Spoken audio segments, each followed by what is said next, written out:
Hello friends, आप सबों का स्वागत है हमारे YouTube channel Ganesh English classes 0.1 में। और आज हम लोग एक बहुत ही शानदार टॉपिक नरेशन के बारे में डिस्कस करने जा रहे हैं। तो सबसे पहले आपसे आग्रह होगा कि आप बस अपना सारा कंफ्यूजन को आज धो डालेंगे, इसलिए आप मेरे साथ बने रहें। और बहुत ही कम समय में मैं बहुत ही यूनिक मेथड से आपको नरेशन बताने जा रहा हूं, जो आपकी लाइफ में चार चांद लगा देगा। तो बस दोस्तों, आप थोड़ा सा ध्यान को कंसंट्रेट करने की प्रयास करें, क्योंकि बस थोड़ा सा ध्यान यदि आप मेरे साथ देते हैं तो मैं ये उम्मीद करता हूं कि नरेशन आपकी मुट्ठी में हो जाएगी, आपके लिप्स में हो जाएगा।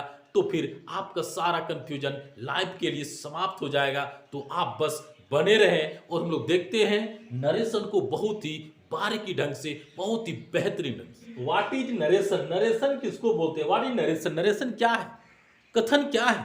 हम बोल सकते हैं सिंपल तरीके से, सिंपल मेथड, सिंपल डिफिनेशन हम दे सकते हैं। बहुत ही साधारण डिफिनेशन है कि when we write the statement of speaker directly oblique indirectly is called narration. When we write the statement of speaker directly oblique indirectly is called narration. जब हम वक्ता के कथन को ज्यों का त्यों या तो सारांश के रूप में, विस्तृत रूप में लिखते हैं तो उसे हम लोग नरेशन कहते हैं, सिंपल तरीके से। अब हम लोग देखते हैं क्या होता है। What is a direct speech? Direct speech क्या है? यानी कहने का अर्थ हुआ, ये जो नरेशन है ना, तो नरेशन का दो पार्ट है, एक डायरेक्ट स्पीच, एक इनडायरेक्ट स्पीच। तो डायरेक्ट स्पीच क्या है? What is direct speech? तो when we write the statement of speaker directly is called direct speech. When we write the statement of speaker directly is called direct speech. जब वक्ता के कथन को हम उसी की भाषा में लिखते हैं तो उसे डायरेक्ट स्पीच कहते हैं। यानी जब हम वक्ता के कथन को डायरेक्टली लिखते हैं तो उसे हम डायरेक्ट स्पीच कहते हैं। जैसे he said to me I eat a mango। he said to me I eat a mango, यानी ये क्या है? ये डायरेक्ट फॉर्म में लिखा गया है, डायरेक्ट मेथड से लिखा गया है, इसलिए इसको क्या बोलते हैं? ये डायरेक्ट स्पीच है। फिर हम लोग देखते हैं नेक्स्ट है, what is indirect speech? Indirect speech किसको बोलते हैं? तो when we write the statement of speaker indirectly is called indirect speech. जब हम लोग वक्ता के कथन को ज्यों का त्यों नहीं बल्कि सारांश के रूप में लिखते हैं, यानी विस्तृत रूप से लिखते हैं, तो उसे क्या कहते हैं? उसे इनडायरेक्ट स्पीच कहते हैं। तो आपका ये कंफ्यूजन समाप्त हो रहा होगा। देखते हैं कि इसका एग्जांपल है, he told me that he ate a mango. यानी ये जो सेंटेंस लिखा हुआ है ना, इसको हम क्या किए? इसको इनडायरेक्ट में जब बदले तो ये हो गया, he told me that he ate a mango. यानी इस तरह से हम क्या करेंगे? नरेशन का डिफिनेशन आपको समझ में आ गया होगा। ये डायरेक्ट स्पीच क्या होता है उसको समझ में आ गया होगा, इनडायरेक्ट स्पीच क्या होता है उसको भी समझ में आ गया होगा। अब हम लोग देखना है कि what is reporting verb. Reporting verb किसको कहते हैं? रिपोर्टिंग वर्ब हम किसे कहते हैं? कैसे पहचानेंगे कि ये रिपोर्टिंग वर्ब है, ये रिपोर्टेड स्पीच है? तो ये थोड़ा सा बारीकी से देखने पर ही पता चल जाएगा कि रिपोर्टिंग वर्ब कहाँ होता है, कैसे होता है, रिपोर्टेड स्पीच कैसे होता है। तो क्या है? द सेंटेंस या तो verb which lives out of commas inverted commas is called reporting verb. यानी जो क्या होता है, ये कोमास इन्वर्टेड कोमा की क्या होता है? बाहर में होता है। यानी कोमा इन्वर्टेड कोमा का जो चिन्ह रहता है ना, उस चिन्ह के बाहर में जो होता है उसे हम लोग क्या बोलते हैं? उसे रिपोर्टिंग वर्ब कहते हैं। अगला देखते हैं कि what is reported speech. Reported speech इसको बोलते हैं, तो बोलते हैं द सेंटेंस या तो वर्ब विच लिव्स बिटवीन, कहां पर आता है? ये बिटवीन कोमास इन्वर्टेड कोमास, यानी ये जो है ना कोमा इन्वर्टेड कोमा जो चिन्ह दिया गया है इसके बीच में रहेगा, तो उसे क्या बोलेंगे? Is called reported speech. तो उसे हम लोग रिपोर्टेड स्पीच कहेंगे। यानी रिपोर्टिंग वर्ब क्या होता है? जो कोमा इन्वर्टेड कोमा के बाहर में होता हो उसे क्या बोलेंगे? रिपोर्टिंग वर्ब बोलते हैं। लेकिन जो कोमा इन्वर्टेड कोमा के बीच में होता हो वैसे वर्ब को क्या बोलेंगे? रिपोर्टेड स्पीच बोलते हैं। तो ये समझ में आ गया होगा रिपोर्टिंग वर्ब कहाँ होता है, रिपोर्टेड स्पीच कैसे होता है। अब एक सेंटेंस है, जैसे he said I eat a mango. तो ये जैसे ही सेड हुआ ना, तो इसको क्या बोलेंगे? ये सेंटेंस को, यानी ये जो वर्ब है ना सेड, तो इसको बोलेंगे हम लोग रिपोर्टिंग वर्ब बोलेंगे। इसको क्या बोलेंगे? इसको बोलेंगे रिपोर्टिंग वर्ब बोलेंगे। और ये जो सेंटेंस है ना आई ईट ए मैंगो, इसको क्या बोलेंगे? इसको बोलेंगे रिपोर्टेड स्पीच बोलेंगे। इसको क्या बोलेंगे? ये इसको बोलेंगे रिपोर्टिंग वर्ब। यानी ये वर्ब जो है ना सेड, ये है रिपोर्टिंग वर्ब हो गया। यानी ये क्या है? ये हमारा कोमा या तो हम बोल सकते हैं या तो नहीं बोल सकते हैं। यानी जो इन्वर्टेड कोमा के क्या होगा, बाहर में होगा, उसे क्या बोलेंगे, रिपोर्टिंग वर्ब बोलते हैं। और जो ये इन्वर्टेड कोमा के बीच में होता है उसे क्या बोलते हैं, उसे रिपोर्टेड स्पीच बोलते हैं। अगर देखते हैं जैसे Ram says to me, Ram says to me, ये जो यहाँ से यहाँ तक ये सेंटेंस बना, इसको हम लोग बोलेंगे रिपोर्टिंग वर्ब बोलेंगे। क्या बोलेंगे इसको, इसको बोलेंगे, इसको बोलेंगे, इसको बोलेंगे रिपोर्टिंग वर्ब। और यहां से जो ये जो इन्वर्टेड कोमा लगा हुआ है, यहां जो इन्वर्टेड कोमा लगा हुआ है ना, तो यहां से यहां वाले को क्या बोलेंगे, इसको बोलेंगे रिपोर्टेड स्पीच बोलेंगे। यानी इसको बोलेंगे रिपोर्टिंग वर्ब, इसे क्या बोलेंगे, रिपोर्टेड स्पीच। अब ऐसा नहीं कि ये हमेशा लेफ्ट में होगा, ये हमेशा राइट में होगा, ऐसा नहीं, कभी लेफ्ट राइट दोनों चेंज हो सकता है। तो पहचानना हमको ये है कि ये जो है ना कोमा, इन्वर्टेड कोमा जो सेंटेंस होगा उसके ये चिन्ह होगा, इसके बाहर में जो रहेगा यानी साइड में होगा, उसको रिपोर्टिंग वर्ब बोलेंगे। और जो इसके बीच में होगा, यानी इसके बीच में होगा, ये जो चिन्ह लगा हुआ है ना, ये चिन्ह के क्या होगा, बीच में लगेगा, तो उसको रिपोर्टेड स्पीच बोलते हैं। ये देखना है हम लोग को कि ये जो है ना पर्सन चेंज कैसे होता है, पर्सन चेंज किस प्रकार से करेंगे। जैसे मैंने लिखा है 1 2 3 SON, यानी ये जो है पर्सन चेंज में जब भी होगा ना, फर्स्ट पर्सन सब्जेक्ट के अनुसार चेंज होगा, सेकेंड पर्सन ऑब्जेक्ट के अनुसार चेंज होगा, और थर्ड पर्सन का चेंज नहीं किया जाता है। यानी फर्स्ट पर्सन सब्जेक्ट के अनुसार, सेकेंड पर्सन ऑब्जेक्ट के अनुसार, थर्ड पर्सन नो चेंज। इसे मैंने लिखा है first person according to subject, second person according to object, and third person no change. First person जब भी चेंज होगा तो सब्जेक्ट के अनुसार चेंज होगा, सेकेंड पर्सन का हमेशा ऑब्जेक्ट में चेंज होगा, और थर्ड पर्सन का कोई चेंज नहीं होता है। अगला देखते हैं कि प्रोनाउन चेंज, प्रोनाउन को हम किस तरह से चेंज करेंगे, यानी प्रोनाउन का चेंज करने का क्या बेसिक होगा। तो ये जो प्रोनाउन चेंज है ना, ये थोड़ा सा आपको अलग दिखाई पड़ रहा होगा। ये जो मैंने लिखा है ये प्रोनाउन चेंज कुछ अलग दिखाई पड़ रहा है। इस मॉडल से हम क्या करेंगे, बहुत ही इजी वे में मेरा नरेशन सॉल्व होने वाला है। इसलिए मैंने क्या किया है, थोड़ा सा इसको आगे पीछे करके लिखा है ताकि आपको कोई प्रॉब्लम ना हो। आप ये ना समझें कि ये आगे पीछे क्यों लिखा गया। आगे पीछे लिखने का मेरा उद्देश्य है कि इस मेथड के माध्यम से आप इजी वे में उसको एक्सेप्ट कर सकते हैं, एक्सेप्ट कर सकते हैं। तो आप इस मॉडल से भी इसको देख सकते हैं। जैसे आई को हम जब भी चेंज करेंगे तो ये क्या होगा, मी में होगा, इसके बाद माई में होगा, इसके बाद माइन में होगा। तो आई का होगा मी, फिर माई, फिर माइन।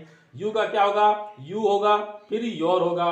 ही का हिम होगा, फिर हिज होगा। फिर देखते हैं वी का क्या होगा, अस होगा, आवर होगा, आवर्स होगा। दे का देम, देयर, देयर्स होगा।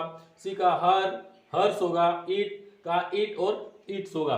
यानी इस मॉडल के माध्यम से, इस मेथड के माध्यम से हमें क्या होगा, प्रोनाउन को भी इजी वे में हम समझ सकते हैं।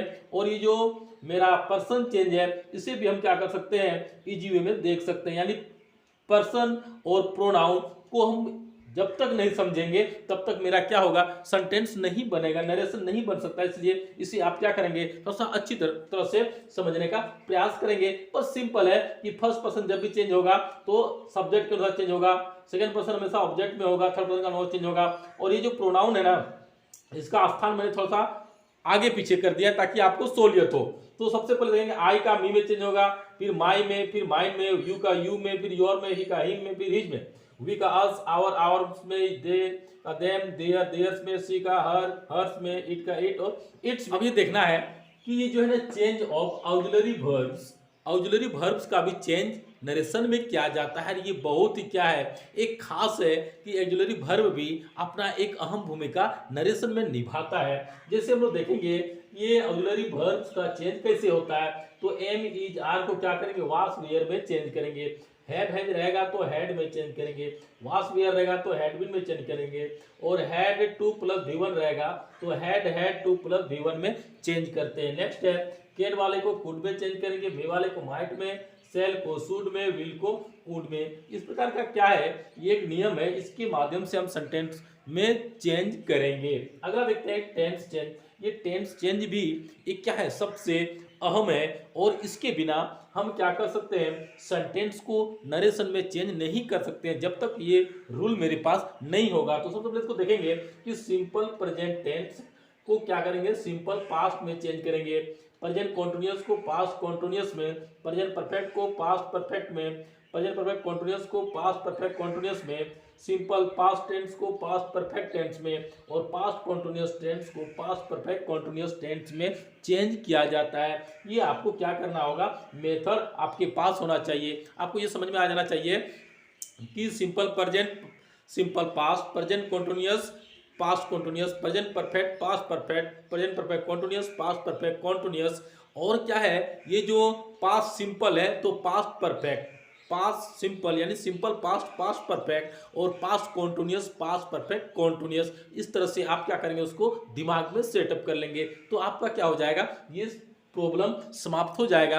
अगर पार्ट्स ऑफ स्पीच का कुछ वर्ड होगा तो उसे हम कैसे चेंज करेंगे, उसके लिए भी देखना है। तो जैसे दिस है ना, उसको दैट में चेंज करेंगे। दीज है तो दोज में, हेयर है तो देयर में, हैंड्स है तो देंस में, नाउ है देन, दस का सो में, टुडे का दैट डे में। यानी इस प्रकार का ये रहेगा तो इसको हम क्या करेंगे, इस मॉडल में चेंज करेंगे, यानी इसका इस वर्ड में हम चेंज करेंगे नरेशन में। अगला है स्टरडे का the previous day, the day before yesterday, two days before, tomorrow the next day, the day after tomorrow, in 2 days time, next day, week, month, year जो भी रहेगा तो the following day, week, month, year लिख सकते हैं। Last day, week, month, year, the previous day, week, month, year लिख सकते हैं। A year ago, a year before. यानी इन तमाम सेंटेंस को हम क्या करेंगे, समझ सकते हैं। तो ये जो पार्ट्स ऑफ स्पीच का वर्ड रहेगा, ये जो भी पार्ट्स ऑफ स्पीच का ये वर्ड है, तो इन सभी वर्ड्स को हम क्या करेंगे, उसके आधार पर जो सबसे नज़दीकी होगा उसके आधार पर हम क्या करेंगे, उसे चेंज करने का प्रयास करेंगे। दोस्तों अब क्या करना है, अब हम लोग बारीकी से नरेशन का जो भी नियम चेंज के लिए प्रयुक्त होता है उन तमाम रूल्स को हम लोग डिस्कस कर चुके हैं। अब क्या करना है, इसको ये देखना है कि आप सेंटेंस को कैसे बनाते हैं। तो अब हम लोग क्या करेंगे, कुछ एग्जाम्पल्स बनाने का प्रयास करेंगे और इस एग्जाम्पल्स के माध्यम से मैं आपको कुछ ट्रिक्स बताऊंगा। उस ट्रिक्स को भी आप समझने का प्रयास करेंगे और उन ट्रिक्स के माध्यम से हम कोई भी सेंटेंस होगा उसे इजी वे में पकड़ सकते हैं। और बनाने के लिए मैं जो आपके बीच कुछ रूल्स दिया, उस रूल्स के सारे आप क्या करेंगे, इन तमाम सेंटेंस को बहुत ही सिंपल तरीके से बना सकते हैं। तो देखते हैं हम लोग सेंटेंस को कैसे बनाया जाता है। सबसे पहले आपको ये देखना है कि ये जो है ना कोमा, इन्वर्टेड कोमा का जो बाहर वाला भाग है उसको क्या बोलते हैं, उसे रिपोर्टिंग वर्ब बोलते हैं और इधर वाले भाग को रिपोर्टेड स्पीच बोलते हैं। तो आपको ये ध्यान देना है कि यहाँ पर यदि क्या हो, या तो प्रेजेंट या तो फ्यूचर टेंस में हो, किसमें हो, या तो प्रेजेंट या तो फ्यूचर टेंस में हो, तो आपको क्या करना है, इस इधर वाला सेंटेंस को चेंज नहीं करेंगे, इधर वाले सेंटेंस को चेंज नहीं करेंगे, यानी क्या करेंगे, प्रोनाउन का चेंज करेंगे और उसी जिस रूप में दिया गया है उसी फॉर्म में हम सेंटेंस को रखने का प्रयास करेंगे तो सेंटेंस मेरा सही होगा। यदि इधर भी हम चेंज कर देते हैं तो गलत हो जाएगा। आपको ये पता होगा कि यदि एक आंख में काजल पहनते हैं तो दूसरा में भी काजल पहनते हैं। ऐसा नहीं कि एक में काजल पहनते हैं दूसरा में सिंदूर पहनते हैं, ऐसा नहीं होता है। यानी हमको ये देखना है कि यदि ये रिपोर्टिंग भर यदि प्रेजेंट या फ्यूचर में हो ना तो इधर वाला भी क्या होगा, वो प्रेजेंट में ही होगा। इधर यदि पास्ट होगा तो इधर हम लोग पास्ट में बनाएंगे। लेकिन अभी तत्काल हमको ये देखना है कि ये जो है रिपोर्टिंग भर प्रेजेंट टेंस में हो या तो फ्यूचर टेंस में हो, तो क्या करना है, इसको इसकी आवश्यकता अनुसार चेंज करेंगे। तो सबसे पहले आप देखने का प्रयास करेंगे कि सेंटेंस को कैसे चेंज किया जाता है। तो सबसे पहले हम लोग क्या करेंगे, जैसे ये जो है ना, सबसे पहले मैंने क्या किया, सी के बदले सी लिखा, ठीक है। और ये जो सेज टू है इसको हम लोग टेल्स लिख सकते हैं, टेल्स, टेल्स मी, ठीक है। यदि सेज टू लिखेंगे तो ये सेंटेंस पूरा लिख सकते हैं, लेकिन हम इसको क्या किए, ये जो है इसको चेंज करके टेल्स लिख दिया मैंने। तो सी टेल्स मी लिखे, इसको जो कोमा इन्वर्टेड कोमा था इसको हटा के मैंने क्या किया, यहाँ पर दैट लिख दिया, यहाँ पर मैंने दैट लिख दिया। अब हमको ये पता है कि ये जो यू है ना ये सेकेंड पर्सन है, सेकेंड पर्सन का जो चेंज होता है वो हमेशा चेंज होता है किसके अनुसार, तो ये चेंज होता है ऑब्जेक्ट के अनुसार। यानी फर्स्ट पर्सन जब भी चेंज होता है तो सब्जेक्ट में चेंज होता है और सेकेंड पर्सन जब भी चेंज होता है तो ऑब्जेक्ट में चेंज होता है। तो ये जो यू है ना ये चेंज हो जाएगा किसके अनुसार, तो ये यहाँ पर चेंज हो जाएगा। तो यहाँ पर क्या हो जाएगा, ये आई हो जाएगा। तो क्या हो जाएगा, सी टेल्स मी दैट आई हो गया। अब ये यू के साथ आर लगा हुआ था, लेकिन आई के साथ क्या हो जाएगा, आई के साथ एम का प्रयोग हो जाएगा। और फिर क्या करना है, ये जो भी लिखा हो स्मार्ट स्टूडेंट लिख देना है और लास्ट में फुल स्टॉप का प्रयोग कर देंगे। तो दोस्तों आपको ये समझ में आ गया होगा, ये सेंटेंस बन के मेरा रेडी है। तो she tells me that I am क्या है, smart student. I am smart student, जैसे यू आर स्मार्ट स्टूडेंट था, तो यहाँ पर क्या हो गया, आई एम स्मार्ट स्टूडेंट। तो यहाँ पर आपको थोड़ा चेंज कर सकते हैं। यदि ये सेज टू को चेंज करना है तो टेल्स में चेंज करेंगे। और क्या कि ये जो कोमा इनवाइट कोमा है ना, उसके बदले मैंने दैट का प्रयोग किया। यू जो था ना, इसको यहाँ पर हम लाए, तो यहाँ पर ये क्या था, एक नंबर में यू था, तो इधर में लाए तो हम फर्स्ट में क्या लिखेंगे, आई लिखेंगे। तो यहाँ पर आई का प्रयोग किया। ये आर था, लेकिन आई का यूज कीजिए, एम का प्रयोग हो गया। स्मार्ट है, स्टूडेंट है, उसको मैंने उतार दिया और लास्ट में फुल स्टॉप का प्रयोग कर दिया। ये सेंटेंस मेरा बन जाता है। नेक्स्ट देखते हैं क्या होता है। इसे राम टेल्स मी, तो हम क्या कर सकते हैं, इसको इस प्रकार से बना सकते हैं, जैसे राम टेल्स मी लिख सकते हैं। अब ये नहीं करना आपको कि टेल्स लिखा है इसको सेज में बदलेंगे, ऐसा नहीं करते हैं। जैसे आपको पता होगा कि जो दूध होता है ना, दूध से हम लोग दही बनाते हैं, लेकिन दही से फिर हम दूध नहीं बनाएंगे। तो आपको ये भी याद करना है कि ये सेज टू था ना, तो उसको हम लोग टेल्स से बदले, लेकिन यहाँ पर टेल्स है, तो आप ऐसा नहीं कि सेज टू में चेंज कर देंगे, आपको ऐसा चेंज नहीं करना है, ठीक है ना। तो इसको उसी फॉर्म में रख देंगे हम। तो हम क्या किए यहाँ पर, तो राम टेल्स मी लिखे, तो राम क्या लिखे, राम टेल्स मी, तो हम वही लिखे, राम टेल्स मी लिख दिए। ये इसको हटा दिए तो क्या किए, दैट लिख दिए। और आई जो है ना, ये फर्स्ट पर्सन है, ये जब भी चेंज होगा तो यहां से चेंज होगा।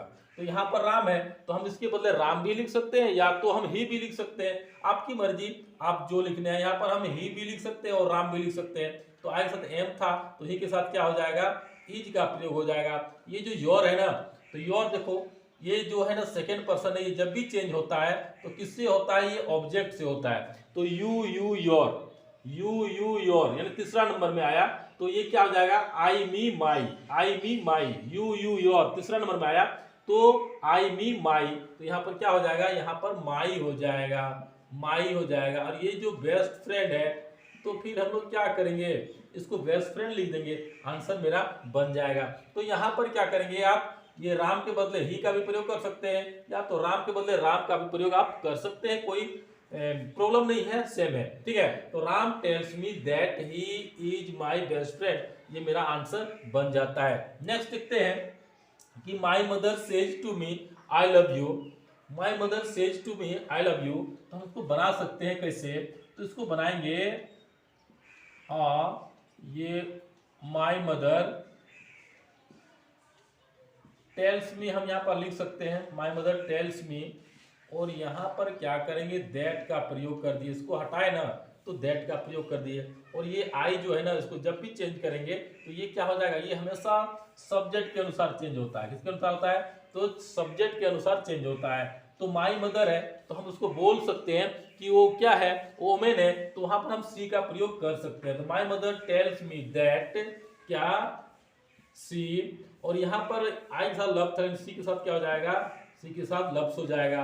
और यू को जब चेंज करेंगे तो ये क्या हो जाएगा, मी हो जाएगा, और ये फुल स्टॉप आपका बन जाता है। तो क्या हो गया, my mother tells me that she loves me, ये आंसर मेरा क्या हो जाता है, तो सही बन जाता है। अगला देखते हैं कि he says to me I am reading my book. इधर में किसी भी टेंस में दिया हो, आपको ये आगे पीछे सोचने की कोई आवश्यकता नहीं है। सबसे पहले आपको ये देखना है कि यहाँ पर जो है ना रिपोर्टिंग वर्ब जो है प्रेजेंट या फ्यूचर टेंस में होगा, तो इधर आगे आपको बढ़ने की कोई आवश्यकता ही नहीं है। सिर्फ प्रोनाउन का चेंज करेंगे और उसकी आवश्यकता अनुसार हम क्या करेंगे, जो भी ऑक्सिलरी वर्ब का प्रयोग किया गया उसी में, या तो जिस टेंस में दिया है उसी टेंस में हमको बनाना है, यानी आगे स्टेप नहीं लेना है। बस क्या करना है, इसके ये जब तक प्रेजेंट या फ्यूचर का होगा तो क्या करना है, हमको इधर भी प्रेजेंट या फ्यूचर में ही रखना है, इधर हमको पास्ट में नहीं करना है। तो आगे देखते हैं हम लोग कैसे इसको बनाया जाता है। सबसे पहले ये देखना है कि ही सेज टू मी लिखे हैं, तो यहाँ पर हम क्या कर सकते हैं, ही टेल्स मी लिख सकते हैं ना। इसको हटाएंगे तो क्या लिखेंगे, यहाँ पर हम दैट का प्रयोग करेंगे, और ये जो आई है ना, ये जब भी चेंज होगा तो यहाँ से चेंज होगा, तो यहाँ पर हम क्या लिखेंगे, ही लिखेंगे।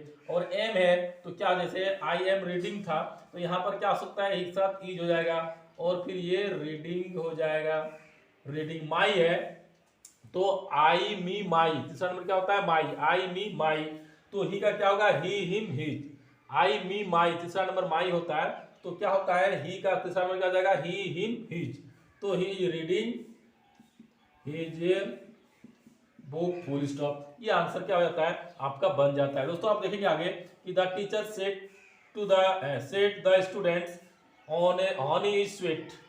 आपको ये पता होना चाहिए कि चाहे रिपोर्टिंग वर्ब प्रेजेंट टेंस में हो, चाहे वो पास्ट टेंस में हो, चाहे वो फ्यूचर टेंस में हो, मैं क्या बता रहा हूं आपको समझना कि रिपोर्टिंग वर्ब यानी जो कोमा इनवर्टेड कोमा के जो बाहर में होते हैं वो यदि प्रेजेंट में हो या तो पास्ट में हो या तो फ्यूचर में हो, उससे कोई फर्क नहीं पड़ता है। फर्क ये पड़ता है कि इधर जो रिपोर्टेड स्पीच है ना, ये जो रिपोर्टेड स्पीच है जैसे हनी स्वेट और ये देखते हैं ऑनेस्टी द बेस्ट पॉलिसी, ये क्या है, ये यूनिवर्सल ट्रूथ में दिया गया है। यूनिवर्सल ट्रूथ का कोई भी सेंटेंस होगा तो आपको ये समझना है कि वहां पर हमको क्या करना है, सेंटेंस में कुछ नहीं करना है। यदि आपको रिपोर्टिंग वर्ब का कुछ चेंजिंग के योग है तो योग चेंज कर सकते हैं। कोमा इनवर्टेड कोमा की जगह क्या करना है, आपको दैट लिखना है और पूरा का पूरा सेंटेंस को आपको उतार देना है, चाहे वो प्रेजेंट का हो, चाहे वो पास्ट का हो या तो फ्यूचर का हो। तो यूनिवर्सल ट्रूथ जो भी सेंटेंस होगा, चाहे किसी भी तरह का सेंटेंस हो जो यूनिवर्सल ट्रूथ हो, तो वहां पर आप क्या करेंगे, कुछ नहीं करेंगे। देखते हैं हम लोग क्या कैसे बनाते हैं इसको। जैसे the teacher said the students, तो हम इसको ऐसे भी लिख सकते हैं जैसे the teacher said the students, ये भी लिख सकते हैं, या तो उनको बोल the teacher told the students. आप सेम टू सेम भी लिख सकते हो तो कोई प्रॉब्लम नहीं है, ठीक है। अब यहां पर हम क्या करेंगे, यहां पर हम दैट का प्रयोग करेंगे और इसके बाद क्या करेंगे, पूरा का पूरा उतार देंगे। जैसे हनी इज स्वीट, हनी जो है ना वो क्या है, मीठा है। सबको पता है कि जो हनी होते हैं वो मीठा ही होता है। तो इस प्रकार से जो भी यूनिवर्सल ट्रूथ का स्टेटमेंट होगा आप समझ जाएंगे। तो वहां पर क्या करेंगे, बस यहां से आपको चेंज करना है तो कर सकते, नहीं करना है तो नहीं भी कर सकते। बस यहां पर क्या करेंगे, आप दैट का प्रयोग कर देंगे और पूरा का पूरा सेंटेंस को उतार देंगे, सेंटेंस आपका बन जाता है। नेक्स्ट देखते हैं कि the Sant says honesty is the best policy. संत ने कहा, क्या कहा, तो वैसे भी लिख सकते हैं द संत सेज। हम ये भी सेंटेंस लिख सकते हैं, टेल्स में बदलना है तो बदल सकते हैं, नहीं बदलना है तो नहीं बदल सकते, ठीक है। तो क्या किए, द संत सेज लिखे, यहां पर क्या करेंगे, दैट का प्रयोग करेंगे। इसके बाद जो लिखा है ना, जैसे honesty is the best policy, ठीक है।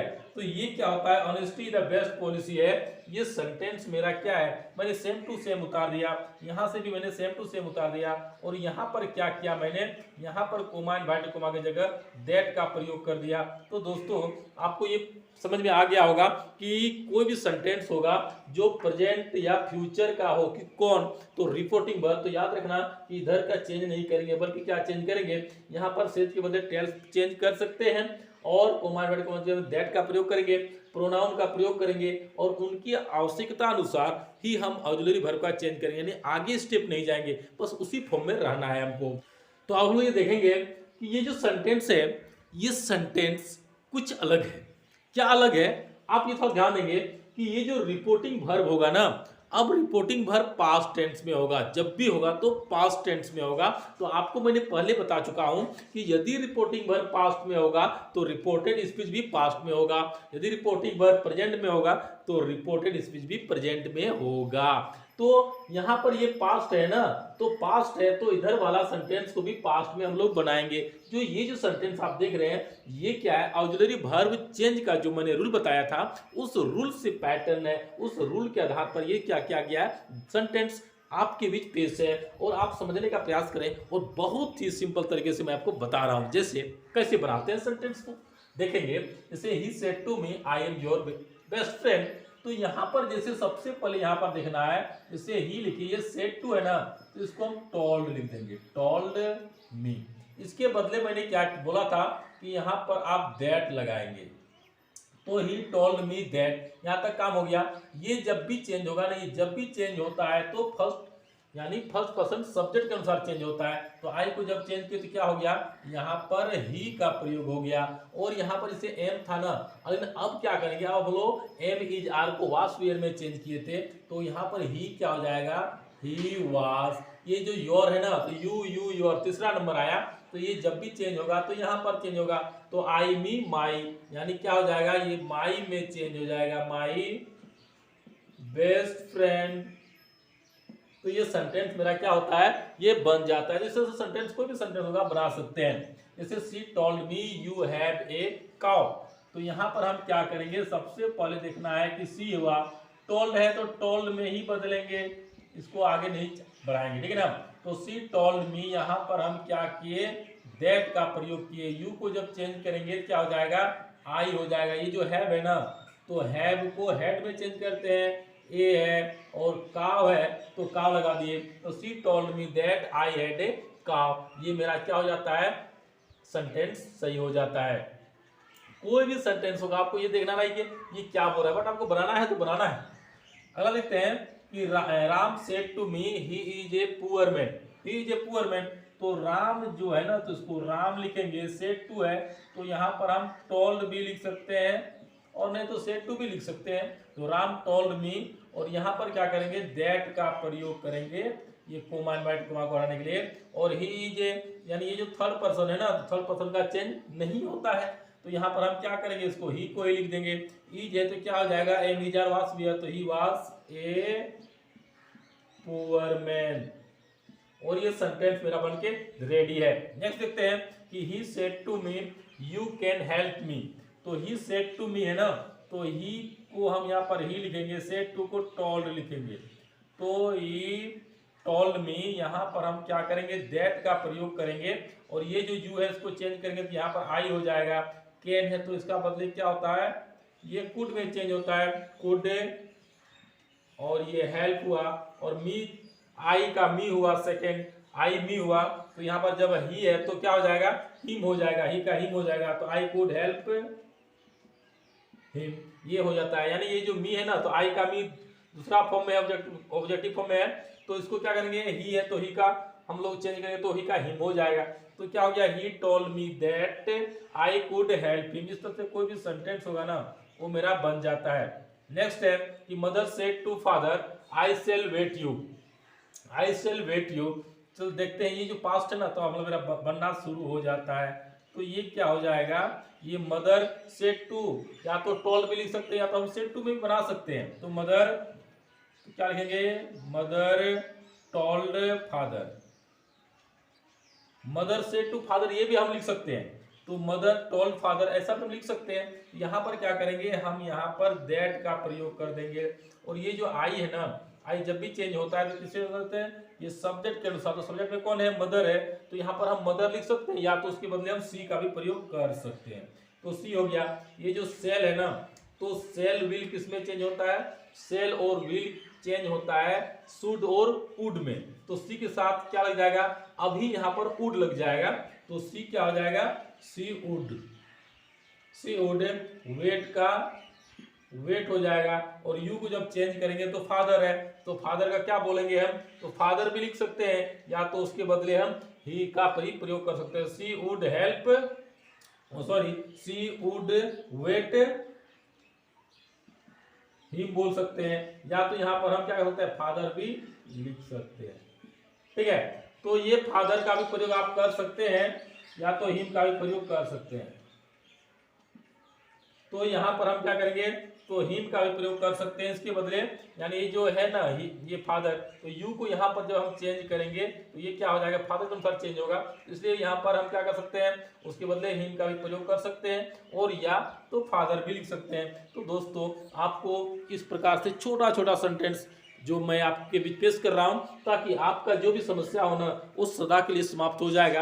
और फिर हम लोग क्या करेंगे, अगले वीडियो में मिलेंगे एक जोर शोर के साथ, और आपका सारा कंफ्यूजन बस मैं 2 वीडियो में क्या करूंगा, समाप्त कर दूंगा। तो अगला वीडियो आपका इंतजार है, और आप उस वीडियो को अवश्य देखेंगे, ताकि जो भी कंफ्यूजन है ना, वो कंफ्यूजन उस वीडियो में, यानी आने वाले वीडियो में, वो मैं क्लियर कर दूंगा। तो अब तक के लिए थैंक्स, बाय, ओके। फिर हम लोग अगले वीडियो में मिलेंगे, तब तक के लिए बाय।